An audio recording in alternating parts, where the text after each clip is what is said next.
different way.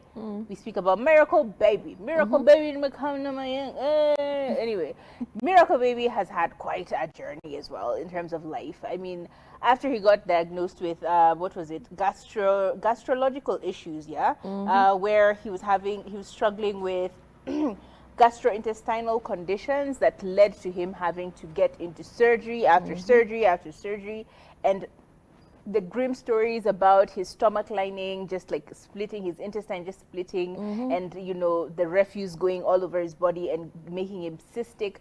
As the stories are just insanely septic. Septic. The stories are insane to think about, that this was going on in his body and he didn't even know about it.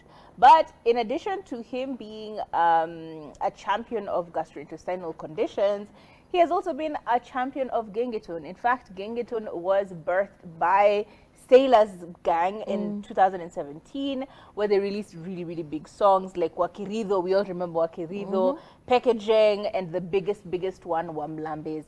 Who didn't sing Wamlambes? We all sang it. And ultimately, after a while, they ended up breaking up and everyone went their separate ways. Then apparently in 2020, he had a small stint in Mugithi. Did you know that?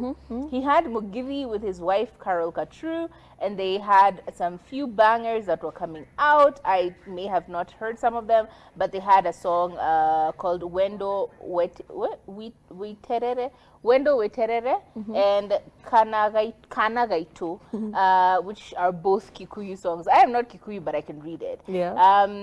And then ultimately, he said, after he went to hospital for the last time, he said, if I come out of this, he said, Bwana asifiwe, I am going to preach. Nikitoka hapa, nitakuwa pastor, I will preach. Wenye wananisupport ama wamenisupport, God bless you, Mungu anasema hapa nitatoka.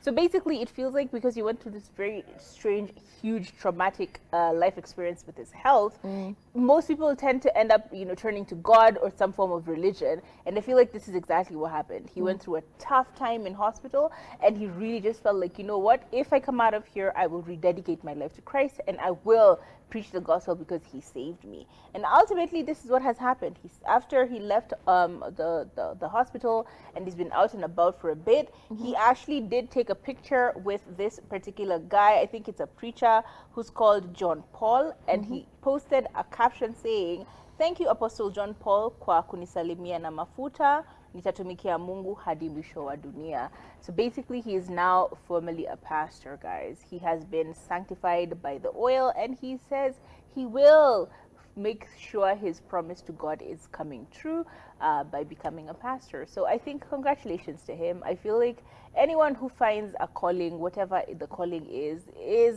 finding purpose, new purpose in their life, and that's not a bad thing. Anyone who finds purpose in their life, that is the most beautiful thing ever, because a lot of people have no purpose. So if it's Christianity and priesthood and ministry, amazing. If it's in another form of philanthropy or whatever, just whatever purpose you find in your life, I think that's an amazing thing. So congratulations to you for getting into priesthood and ministry, and we hope to see you actually doing some good work in the ministry. I love to see a good rebrand, you know. Granted, the two of them as a couple are, you know, interesting.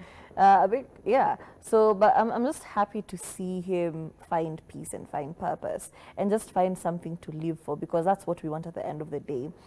We do hope that he actually gets better health-wise, and you know, things start looking up for him. It's very interesting when you come from a background of, it's Gengetone, I'm now the hottest thing, and then you're involved with scandal because your manager has done a thing, and then the group has broken up. As in, it has been a roller coaster for him. He is still in his 20s. He's a very young man, especially when I think there's a time we mentioned their age, and it's just like, you're married, you have children, plural, and you're this and this age. So it's just interesting to see how life has been moving very quickly for him. He has had a lot of experience in a very short period of time. So him turning to God could be the only way out, because I couldn't even imagine being in his shoes, from, you know, your career not picking up the way you want it to, and then you fall sick, and then people are not coming through for you. And even when they do come through for you, the money goes where. I feel for him, and I just hope things work out for him. If it's the gospel that has chosen you, we need we need straightforward, preachers in this religion, because if Pastor Kanyari is the yardstick, wow,